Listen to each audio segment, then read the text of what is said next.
Welcome as you're coming in. We appreciate you being here for our negotiating salary and perks conversation. We'll let a few more folks get in and then we will get started here in just a second.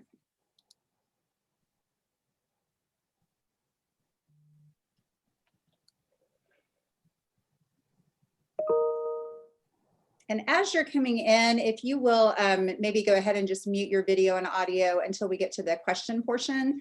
And definitely think about questions. You're welcome to drop those in the chat as you think of them. We'll pause along the way, but then hopefully have some time at the end for questions. All right, well, I'm going to go ahead and share my screen, and then Caroline, if you will hit record, then we will get going.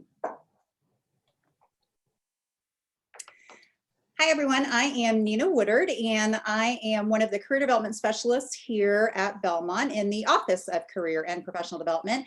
And if you have not engaged with us before, really the job of our department is to help you feel fully confident and prepared for your internship search process, but then ultimately for your job search process.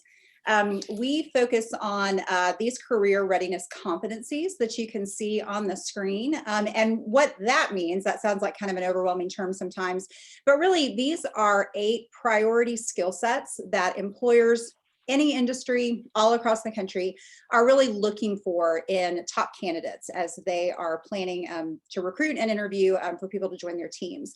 So we talk about all of these on an ongoing basis in a lot of our programming and classroom presentations. But today we are really going to focus on an aspect of career management, which you can see the definition of that here is to be able to identify and articulate your skills, strengths, knowledge, and experiences relevant to the position desired and career goals. Navigate and explore job options, understand and take the necessary steps to pursue opportunities.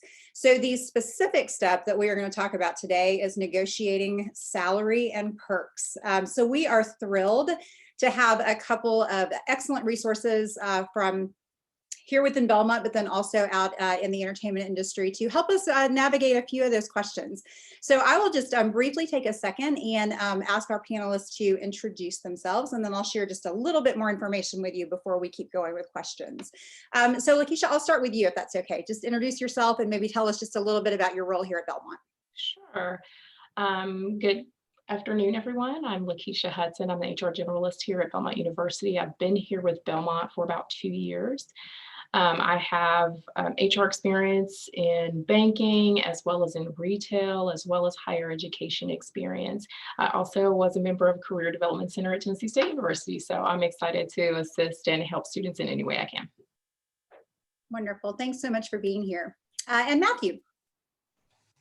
Good afternoon, everybody. I am Matthew Carney. I am a talent acquisition business partner with Ryman Hospitality Properties, and I work with a lot of different positions throughout the company, from accounting, from finance, HR. So salary negotiation is definitely a huge part of my role, and handling, speaking with new candidates that are trying to move into our company.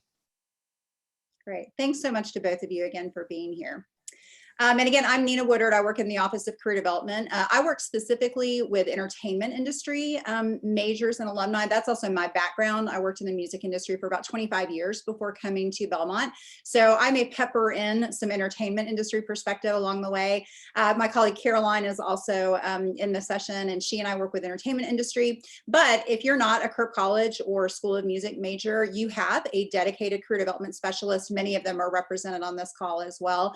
So if you ever need to meet with one of us to talk a little bit more specifically about your job search strategy, if you have an actual negotiation that you need some perspective on, you've got someone on your side that is uniquely equipped to help you with your specific goals. So come visit us. We would love to chat with you. Okay, just as a little bit of a starting point, I thought I would share some of the top employers, and this data comes from a survey called the First Destination Report. As you get closer to graduation, you will hear about that from our office. We love to know where our graduates land. And so this is a survey that basically collects that information within 6 months of graduation. And these are some of the top employers that have been represented for different colleges on campus. So I'll let you all just kind of take a moment and absorb that based on what your major is. The companies in red, you can see show up in different colleges. And I think that's a valuable piece of information to realize, is that at a certain point, what matters most is that you have a degree. It may or may not take you directly into your field of study. Things kind of show up different places. Companies are interested in varying degrees. So you can see HCA Healthcare shows up in business, but then also obviously that's showing up in health sciences and nursing, two different types of things. So just kind of in terms of broadening the types of employers that you look for, it may be something outside of your immediate view. So I think this is just a useful screen to see some of that. Now, perhaps the good news or the bad news or the new news, I don't know for you, but now this is some starting salary information. So again, this is pulled in aggregate. These are averages. And if for some reason we don't have something up here for your major, it's because we didn't have enough data to be able to share this anonymously. But this is information as reported to us from graduates where they started in terms of their salaries. So I will also let you absorb that for a moment. Depending on which college you're coming in, again, this may look like great news. Some of it may be a little bit surprising, depending on what your major is. And while our students and panelists are observing this, I will just kind of ask our panelists, for the industries or areas that you recruit in most often, how does this strike you? Does this feel in line? Without sharing anything, proprietary that you're not comfortable sharing, does this feel in line with the types of entry-level roles that you're recruiting for? Yes, I'll go first. Yeah, I definitely think this is really good in line of what we're currently at, and, talking about from Ryman Hospitality Properties perspective. This is definitely hitting that average where entry-level positions are definitely landing and falling. But again, there is definitely some wiggle room, again, dealing with negotiation, where you can definitely bump that up a little bit too. Yeah. I agree. I think this is a great starting off point to assist the students with kind of identifying their strategy for negotiation. This is a great place. But I would agree with Matthew and don't think this is the final stamp. Just understand that there is wiggle room and be prepared to negotiate. Yeah, well, that is definitely what we're going to dive into a little bit today too. I would say from an entertainment perspective, this is in line with what we hear. Which market you're working in also makes a difference, and I'm sure that applies to every college that we're seeing up here. But for instance, that motion pictures major is a little higher than some other things in entertainment. It's possible that's because some of those figures are coming in from a market other than Nashville, LA, New York. That would tip it a little bit higher.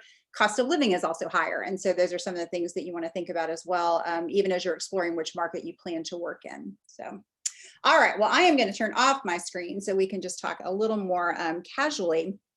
So, starting points. Most applications at this point have some element of online information that they're gathering. So from that initial entry point, if the format is such that they're requiring the applicant to provide salary information, how do you prepare yourself for that? How do you avoid undervaluing yourself or potentially overshooting out of the role? Matthew, I'll start with you. Yeah, I would definitely say one of the big things is, doing your research, doing your research on, again, what we had already just talked about, again, knowing about the company, knowing about the market that you're going to be into. The market plays a very important part into it, because again, if you are looking at a job or position, say in New York or LA, obviously, the cost of living is more, salaries are going to be a little bit higher, say if you're looking at a place in Nashville. So doing your market research. Again, I also think a part that is completely undervalued is networking. Doing a lot of networking in the field that you're currently in, talking to people and connecting with people who are already in that market, already in that job function, who has maybe similar skill sets or who are maybe advanced in their career, and having those conversations, saying like, I am new, I am trying to get into this career path, and just have those open conversations and dialogue about salaries, that, trying to find out, get more information, trying to find out like, what is that sweet spot? Because again, I see it so many times where, candidates will definitely undervalue themselves, or, shoot for the moon. And then, recruiters may not even look at you, even though you have all the skill set. But if you're asking, say like 50,000 out of the salary range, then we're just going to move right past you. I totally agree with Matthew. I definitely think the research is going to be your starting point, your best starting point here. Make sure you're using the Career Development Center to engage and actually identify that information. You know, you can just walk in there and say, I don't know where to start. How do I start the negotiation? How do I start researching information? How do I start researching the industry, the location, what salaries are in a specific area? So just making sure you're starting at that point and giving yourself enough time to do the research. Also, not undervaluing yourself. I always impress upon students at this point, even early, to be able to speak to why you deserve a higher salary. You know, what are those skill sets and what are those specific areas of interest or that you've learned that will bring forth, what are you going to bring to the company? What are you going to bring to the position? What is going to make you valued? That's great perspective. I actually am going to share my screen one last time and put up a couple of online salary research tools. Students, you're welcome to screenshot this, but these are just some great resources. You can also get back to these from the Career Development resource page on the Belmont website. But these are just good places where you can get, you know, some at least general idea of what you're going into. But I do think, you know, appropriately having some conversations with people in your network, that's a fantastic piece of advice in terms of getting a real perspective from people working in your area, in your market, in your field. All right. So is there a specific tip, you know, if sometimes those online applications will let you give a range or, you know, multiple choice or something like that. If you actually have to give a very specific number, are there any additional tips you might have for that? Or does it really just come back to, you know, doing that same amount of research? I think it just goes, oh. Go ahead. No, I think it just goes back to, you know, what we were saying about, you know, doing that research. Because again, if you have a range, you know, I would definitely always say, you know, the best bet of the range, if it's asking for a specific number, is, you know, go right in the middle of that range. You know, typically that will definitely put you in a good spot where, one, you'll definitely have that wiggle room to negotiate, you know, one way or another. So again, I think the research is very important and very key. Again, definitely agree with Matthew. You definitely have to do your research, know what you're asking for. I tend to shy away from specific numbers. I like the range, being able to give a specific range, because if you are shooting over, you can easily let them or make them understand why you'd be willing to accept something that is a little bit lower than, of course, your highest number. The biggest part is just you have to do the research around the industry, around the job, around that specific company that you're interested in. You just have to do the research. Great. So then when does salary actually come up in the process? You know, when does the negotiation actually begin? Should the candidate bring up salary or wait for the employer to bring that up? How does that work? I know for me, it's probably if this is your first job, your first interview process, your first negotiation, you tend to shy away from asking direct questions early. But I encourage you to have no fear in the fact that you're going to ask those specific questions. I think when you start the first interview and first conversation, you should, most of the recruiters or talent acquisition managers will have a range or share up front with you what that position is generally looking towards. Don't be afraid to ask that question. You want to, and it helps with your research. You need to identify where you are and if that is even a possibility for you. I'll stop there and let Matthew go.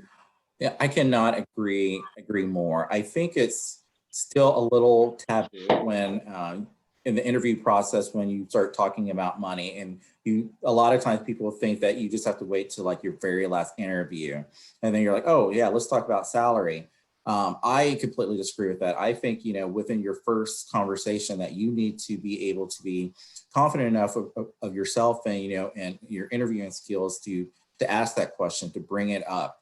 Because again, with me and what I tell candidates all the time is you need to know the entire package of what you are wanting to do. And salary is a huge part of it, not only just knowing what the job and the role is, but, what are you going to be compensated for that particular role? So being, again, doing your research and your homework, knowing what a good range might be, and then just asking that question on what the salary is going to be. And 9 times out of 10, that recruiter, they're going to have that conversation with you too, because again, they want to have that on the front end, because they don't want to have a great candidate and get to the very last step and then it doesn't work because of salary. Yeah, that's a great point. Matthew, I'll stick with you for this next question because you recruit probably a wide range of roles within Ryman Hospitality. Are there different roles or areas of the company that have more room for negotiation than others? Yes, absolutely. So for our, in our corporate positions and corporate roles, yeah, they all have that that wiggle room to negotiate. And we see that all the time where candidates are definitely going back and forth and negotiating. And again, as recruiter, when we do our intake meeting, and we talk to the manager, we get that range. They definitely want to stay around a certain number, but again, they are always willing to, like, if they find that awesome candidate, they're like, we want this candidate, then they are definitely willing to negotiate and go back and forth and, and go outside of what their target number is. Lakeisha, any thoughts from your experience? I totally agree with Matthew. In my experience when I was, and I currently am in really kind of a piece of my job is talent acquisition. One of the first questions that I ask my hiring managers is, okay, what's our end game? What's our final? I can't go any higher. So I know that going into looking for candidates for the position up front. So I think I totally agree. It's very important to know that information up front. Mm-hmm. One of the things that I recall from the company that I worked for was owned by Sony, and very large, company in multiple markets, multiple countries, all of that. And so there was some tiering in terms of this position had a low end and a high end, and then you had to get to the next position, which had a different set of responsibilities, and there was a low end and a high end related to that, and it sort of went all the way up the chain. And so, there is sort of again, you can't really get out of that particular starting point. And so I just kind of wondered if you could speak to, that within your organizations as well. Is that happening for you all? Tiering is my favorite. Honestly, it's my favorite from the recruiting aspect or the talent acquisition aspect, because it gives me a much larger range and a little bit more wiggle room from that perspective. I don't think that, I've worked with other employers that they did not have tiering. It was a range. This is it. You're sticking to it. But it does give you, if the candidate can show and exhibit that they have the skill sets to move to the next tier, or that they have gained the experience or can actually illustrate to me, verbally sharing with me specific skills, experience, that we can move out of the first tier or a second tier, that gives me a larger range to work with when I'm talking with the hiring manager. Yeah, I agree 100%. And I think that goes back on the front end as you as a candidate doing your research, again, looking at the job description, seeing what the different skill set, and then knowing your skill set and being able to speak on that, saying like, I have experience. I see this as a potential problem. This is how I can solve it, or this is how I've solved it in the past. And then also provide them solution on how you, again, are bringing that value. So again, in that interview process, if you're able to convey your message and how you're going to be beneficial to that team, that is definitely going to help you in that negotiation factor once, you're talking about your salary. Because again, the recruiter and, that manager is already going to be thinking, what, we think this is a high performance, performing candidates. We definitely we don't want to lose them. So again, we're already starting to think, when we're going to provide you with our first offer, that we want to make sure that it is a wow offer. That again, that's another thing. We also want to try not to negotiate where we right off the bat give you that solid offer where you're going to be like, yeah, this is exactly where I want to be, because they value who I am, and during the interview process, and they see something in me that is going to be very beneficial to their team. That's an interesting perspective, because I think, well, there's sort of two rules of thumb. Sometimes, students in particular are kind of getting into that first position in the market, feel like I have to take the first offer. I can't negotiate. What if I lose the job? So there's that frame of thought. But then, it sounds like you're also saying, I actually want to give you an offer that is just what you want, and you don't even feel the need to negotiate. So that's an interesting perspective that don't hear very often. But I'm curious, if a candidate comes to you and starts negotiating, as a recruiter, what is your reaction to that? My reaction is, I never take that as a negative, because again, for me, as I'm always talking to candidates, I always say, like, I always tell them, know your worth and your value, and know what you are willing to take, and knowing if you're willing to take less. If you're not, honestly, stand your ground. So again, for me, I personally, as I'm going through the process, I'm never taken aback by someone negotiating, because again, I'm also having those conversations with them. So I generally know what they are wanting at and wanting to look for. So for me personally, I know a lot of times when we go to negotiation, it really isn't about salary, it's about other perks along the way. If they are needing, relocation, if they are needing to start later, or if they are wanting to negotiate, more PTO than what is in the company policy, something like that. So typically, for me, the base salary isn't the part that we're negotiating. I totally agree with Matthew again.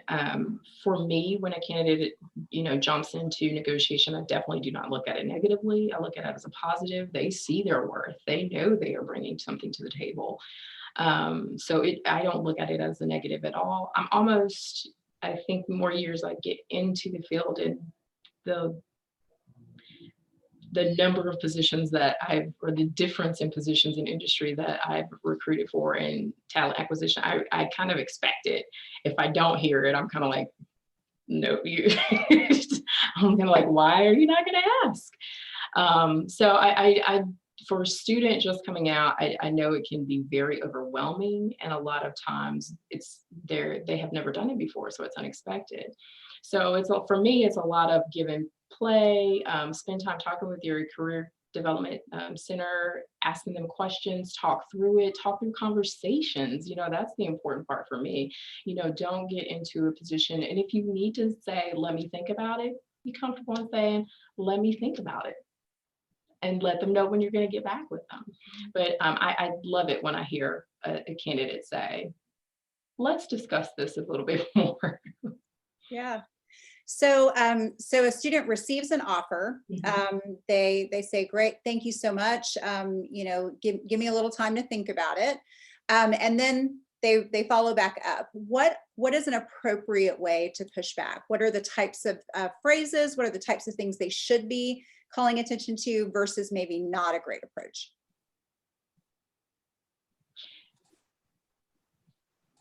Okay, so I think for me, I've never really had, again, knock on wood, in the negotiation part of it, I've never really had a candidate that, said anything that was, out of term or anything where we were just like, absolutely, we're going to just rescind this offer. Because again, I think it goes back to, being a part of them during this whole process and this whole journey. So you really start getting to know that person and knowing that candidate. And so you're able to, quite frankly, have just an open dialogue with them about it. And so again, when they follow up and they say, thank you for the offer, I would love to talk to you a little bit further, honestly, I'm completely just open and candid with them. I'm like, okay, cool, and I asked them, what part of the offer that you like? What are the parts that you didn't like? Is there a part, that you want to tweak? Let's have a conversation about that. And again, and then of course, I definitely take a lot of notes, and, I tell them that, I'll have to go back to the manager, we'll have a discussion. And sometimes, that could go in, a multitude of ways. It could either be me coming back with a counter offer, or if it's, somebody that the hiring manager really wants, that, they'll take it upon themselves, say like, I'll take it from here. I'll reach out to the candidate, have that conversation with them.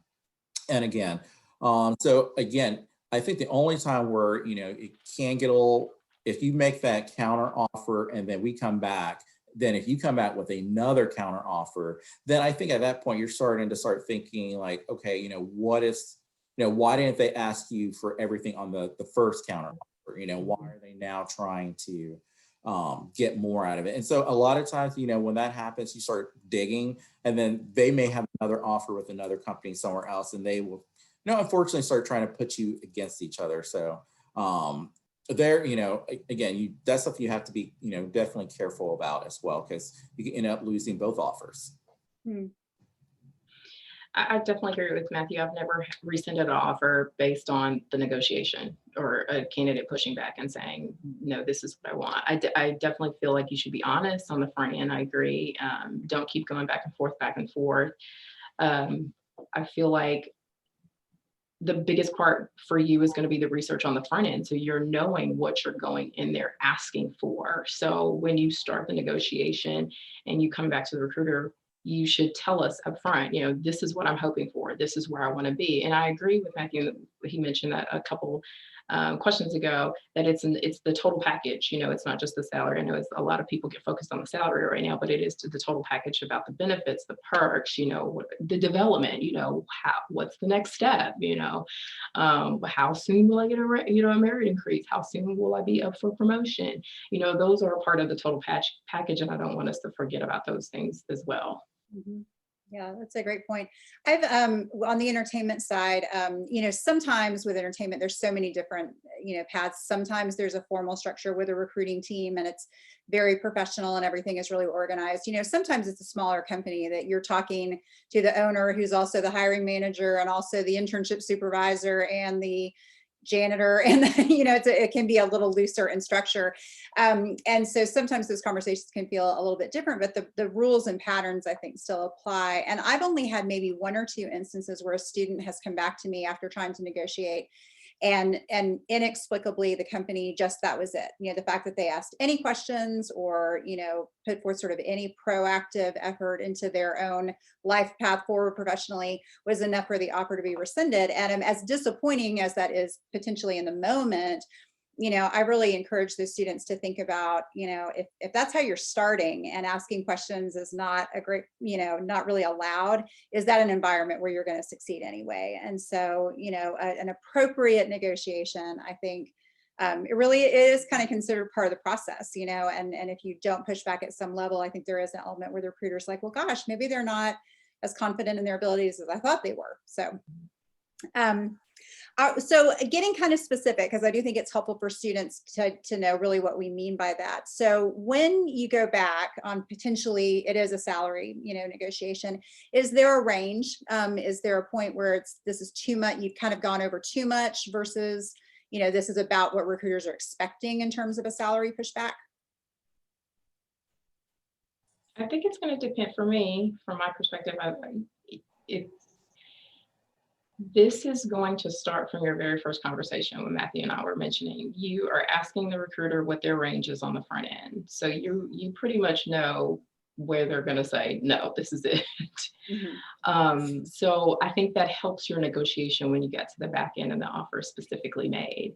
So that entire conversation is just like, and it may be over a couple of days, a couple of weeks, but it is really one long negotiation process. And the student needs to understand that that's a part of the negotiation process when they start up front.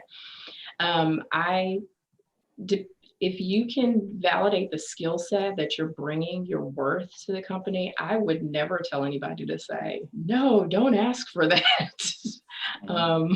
As long as it's within the range that they've already specifically shared with you. Now, if they said the range is from 40 to 45,000, I wouldn't say I need 55. I wouldn't come back with a $55,000 offer. That's outside of the range. So that would be my advisement. I agree 100%. And, definitely like how she phrased it is your whole interview process is a negotiation from start to finish. Again, going back, you doing your research. Again, I can't stress enough about knowing and asking questions about the total package. Because I still think that is, what people are constantly just looking at. It's like, okay, what is my base salary? What is my base salary? And they base everything off of that. If you know what the full package is, Because again, if you are interviewing at two companies and if one company offers you, say $10,000 more, but they have like a terrible benefits package, and you're going to be spending so much more on your benefits package that you look at it, you're actually going to be taking home less money than this other company. Well, then, I mean, completely just doing yourself a disservice. So again, I think it's just so important to really, on the front end throughout the entire process, be talking about, the total package. Because again, I also think it doesn't hurt you if you talk to the recruiter at first, you ask the questions, you move on to the next round, ask those questions again, because you can get a different perspective. And I think it's also important to, one, make sure that, the information you get from one person matches up to the next person. So again, I think that happens a lot of times where you talk to one person, you talk to somebody else, the stories don't even match up. And then, you're not paying attention and you accept the offer, you get there, and then you're like, whoa, wait a second, this is not what I thought, what I was signing up for. So, and I just think the whole process is a negotiation. Yeah, we had a partner in a similar conversation last semester. And one of the things that she shared was, kind of along what you're saying, every conversation you're learning a little bit more. You're going to have that initial job description that gives you some understanding of what the role is. And you come into your starting conversation there, but every conversation you're learning a bit more. And, maybe somewhere along the way, you find out that a particular bullet point, really, there's a lot more responsibility connected to that than you thought there was. Or maybe you find out you're supervising the interns and that really wasn't reflected anywhere on the job description, but now you're in sort of a leadership role and development role, your supervisory role. Or, you may learn something else about really the level of project supervision that you had. There's lots of different things that come up in that conversation. And so it gives you the path to come back. And when you're coming in and saying, well, thank you for the offer, I need to make more than that. That's probably not your strongest foot forward, but to be able to say, with a better understanding of the role, I've realized, that it's actually including this, this, and this, and therefore with those increased responsibilities, I think a salary more in line with that level of responsibility might be this. And then you're coming in with those facts. So I thought that was a great way to kind of think about all those conversations that are happening. Also, just in general, I just would love your thoughts on this. We just to kind of give students some, sort of tangible figure, we generally say that based on what that initial offer is, you might have, if you haven't been given a range, 5 to 10% room, maybe on salary. Does that feel pretty consistent with what you all would expect? Absolutely. Okay, great. That's helpful. Thank you. Well, let's go back. Both of you have mentioned several times, and I think this is such an important point to talk about the whole package. It is salary is one component. It is just one component. And I would say with entertainment, we see this quite often, again, with those smaller companies where maybe insurance really isn't on the table, or paid vacation, or different things like that. So, so what are the other components that a student could be looking for as they're talking about something above and beyond salary? Yeah, I think, again, it goes back to research. Today, most companies on their website, they will list things out, about perks. But again, I also feel like, not every single perk is, listed on there. So again, you need to make sure that, in your interview process that, you're asking questions around that. It could be simple as, I was looking over your website, I noticed these perks here. Can you explain it a little bit more? And then ask them, is there anything that you offer that's not on your website? And a lot of times, that will strike up, more conversation. It's like, oh, well, we have this, or, whatever. But again, PTO is, very, very important, because again, all PTO policies aren't created equal. All benefit packages, they're not all created equal. So again, knowing where you are, knowing what you are looking for, knowing what the company is offering is going to be so important and so key, in your overall decision.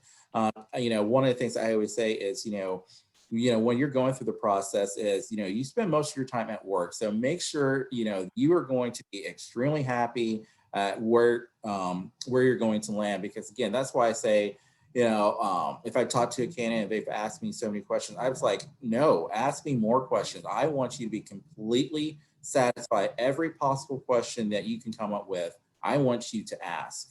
Because again, I don't want anything unturned, any stone unturned. I don't want you to accept the job and then you get here, it's like, oh, this is not what I was expecting. So again, doing your research about the perks, and just asking so many questions about them, making sure that you have a complete understanding of what a company offers.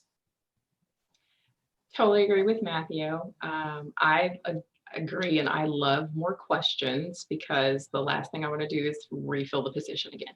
So I want to find the best person for the position. Ask a lot of questions about the benefits. I know people generally get focused on salary and a medical, dental, things like that. But even on the medical side or the benefits part of it, there are lots of companies now that are looking towards rewards, and you can get money, or you're part of a perk in regards to if you're, going to the doctor, going to the dentist regularly. Those are things that are generally not, I won't say that everybody just outrightly says, because when you say benefit structure, most people are just talking about what is my insurance, what is my dental insurance, but they're asking about those little tiny things that are big things as far as a perk. Also for me, it's professional development. It's learning, how much is the company willing to offer to send you to conferences, to send you to outside training, those are big perks to add to your resume. So they're going to benefit the company, but they're also going to be a great skill set and add resume builder for you. So I think those are things that people rarely ask about, but those are great benefits from my perspective. And one more thing about benefits and questions. Don't be afraid to ask if they can send you what their, information on their benefit package and their benefit structure. For me, I do that all the time where, again, it goes back to, I want them to have as much information as they possibly can, and I can definitely, go over, the basic structure or a benefits package. But, if it's a strong candidate that we like, I will send them, what our benefits packet looks like. And I tell them, take time, look it over. If you have questions, come back to me. We can have a deeper conversation about that. Again, for me and my perspective about this process is, again, I want them to have a complete understanding on everything that we are offering. Super helpful. What we mentioned this briefly, but often students will ask, what do I do if I get two offers at the same time? Or if I get an offer, but I'm still interviewing with another company that I'm super interested in, how do I handle that? So what would be your advice to them in that situation?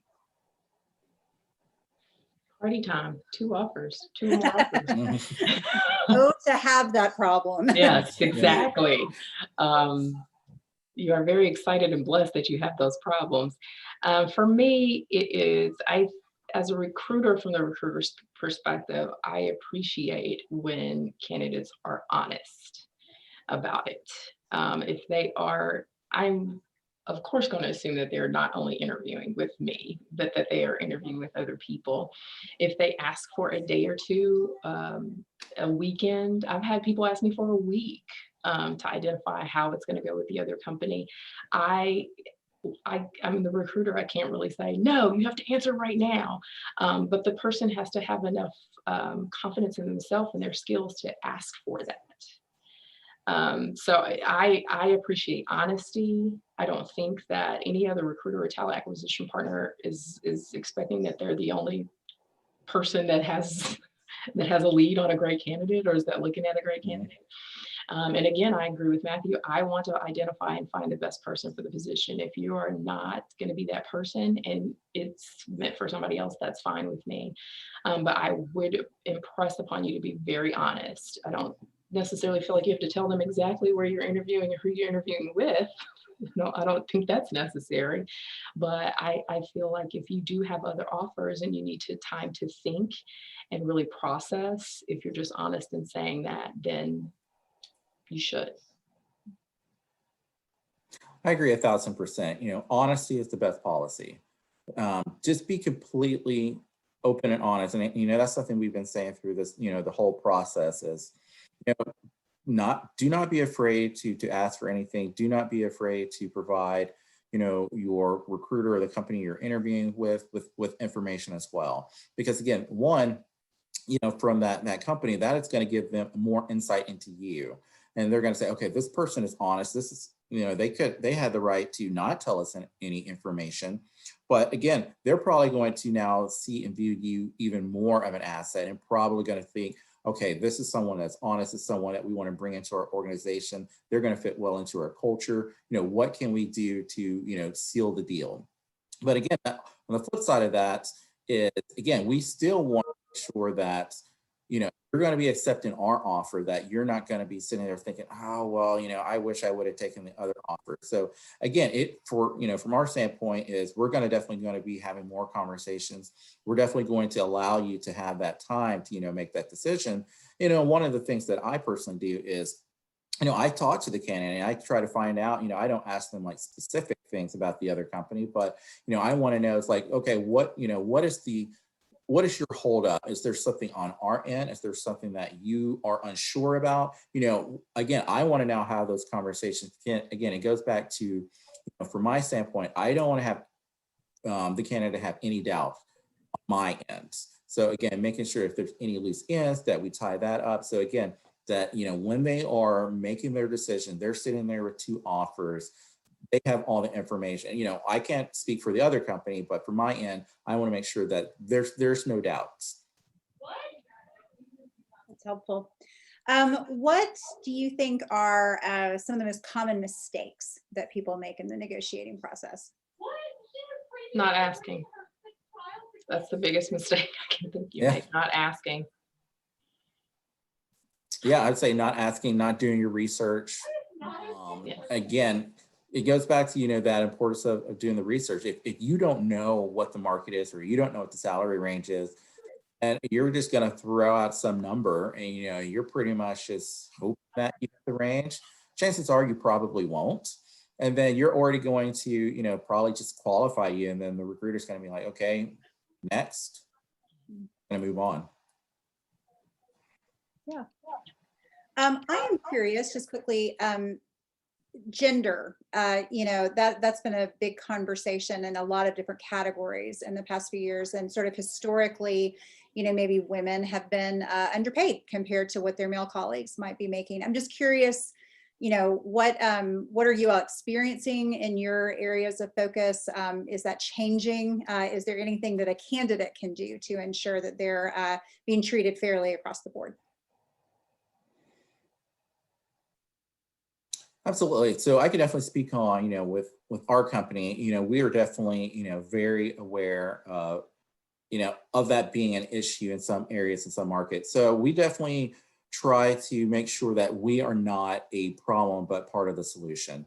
I actually did, and probably about a month ago now, did, an analysis of our current employees, and, we are offering, it doesn't matter, what, race, sex, or anything like that. We are, doing the fair offer to our candidate in the process. But again, it goes back to what we've been saying is, doing your research and knowing what the market is. So again, when you come in and you're saying this is what the range is, then you'll know if the company comes back and the offer is way lower for whatever reason, then something is off. And then you could definitely start having those conversations and try to figure out what that is.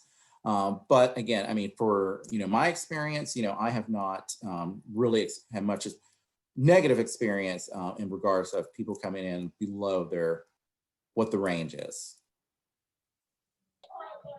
I definitely agree, and I apologize. I'm in the office, so got a lot of noise in the background. I apologize. We haven't seen a cat come across the screen anywhere yet, so that feels pretty good. Okay, good.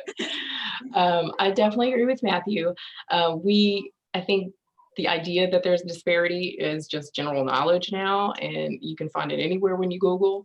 I think that's part of the research, and you're looking at your industry and your specific area so that you know if there are any concerns in pay disparity. I think that's a great question at sometimes in an interview process, not the first interview, but how often are salaries reviewed? How are they audited? I know in most of the companies that I've worked with, thankfully, it's on an annual basis, but that might not be the case in all companies. So, I mean, I think being aware that it is a concern and has been highlighted in the news and everywhere you see, but you doing your research, I agree with Matthew totally, you doing your research and understanding the ranges and what the expectation is going to help kind of combat that, and we're going to be a part of the solution, not the problem. I love that. That's encouraging that there are people focused on being part of the solution, not the problem. Well, I do want to open it up to see if we have any student questions. So students, you're welcome to drop those into the chat, or if you want to unmute yourself and unmute your video and just ask it, that is great as well. So any questions anybody has?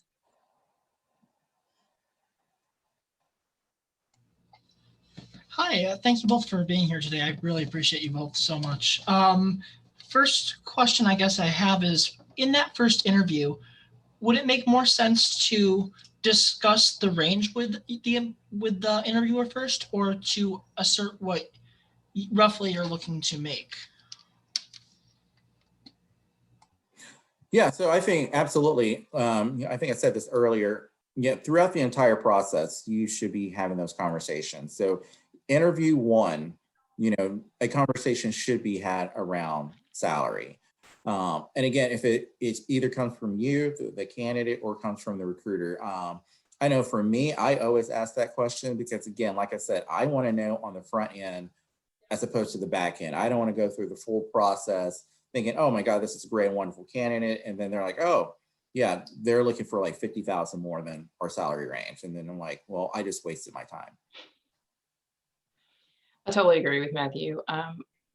Whoever brings it up, it needs to happen. So if the recruiter is not sharing the information up front, that's a great opportunity, a great question for you to ask.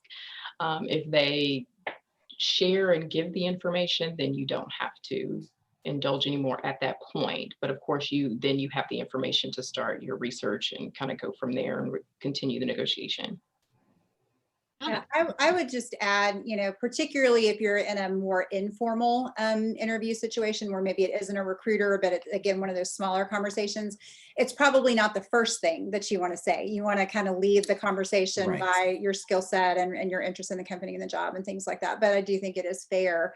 If it hasn't come up, that's still something that's going to be important. So find a way to bring that up if the hiring manager doesn't offer it. I agree, Nina. Thank you. Not Yeah, first question. Not first question. Yeah, I agree. If your first question is about salary, that's a turnoff. Yeah, great. Thanks, Austin. All right, we do have a question in the chat. At what point would it be appropriate to discuss a raise after starting with a new company? How often should we consider being eligible to receive a raise? I I think think that's, again, I think that is part of the process for when you're interviewing, to know, again, going back to the questions that you asked, like, okay, so what does career growth in the company look like? What does raises look like in the company? Again, I know for me, like, we have, you know, a formal structure for all of that. So again, in my initial conversation, you know, that, again, I want the candidate to have as much information as they possibly can. I actually go through that and I completely break it down what that looks like. So again, because again, to me, it's some of the key areas that candidates are always looking for is, what are career growth opportunities? What's the culture? You know, what is the salary? So I make sure that every interview I have, and that I'm hitting all of those areas and just being honest. So again, for you as a candidate, I think it's very important to, one, have those conversations when you're interviewing. Make sure that you're asking questions on what that looks like. Is there a formal structure? Is there not? Is there any plans to develop something if there isn't already in place? Again, I think it's just really important to have those conversations on the front end as opposed on the back end once you've already accepted the offer and you start. I totally agree. Those questions need to be a part of the negotiation strategy from the beginning to the end. Not the beginning question, but definitely throughout the process. Also, I would, if you're already just reading the question, if you're already in the position and maybe you're at, if then you may not be asking this question, when is it appropriate to discuss the raise after starting a new company? For example, I have been in a position where I started in a position and then it kind of grew into a different position within 3 months. So for me, from my perspective, it was a different or changing positions or adding job duties and adding expectations. For me, it was important to kind of share that I'm worth kind of a relook at salary at that point, but that was a change in position and change in what I was hired to. Well, it didn't happen a year from then, but it did happen, just within a couple of weeks or a couple of months. So I understand that point, but I definitely agree just on the front end, it should be a part of your conversation. One of those questions of how often are merit increases offered, or if they are merit increases, are they actual increases based on growth, based on cost of living raises? Those are key questions that should be a part of the negotiation strategy, because those are different types of raises. Thank you both so much for your time. I'm going to wrap up the main part of the session, but if you all have a moment or two, just in case any other students have questions, but in case anyone has class, I want to go ahead and honor everybody's time and officially stop the recording. But thank you so much for all of this incredible advice. Absolutely invaluable. Students, if you are doing this session for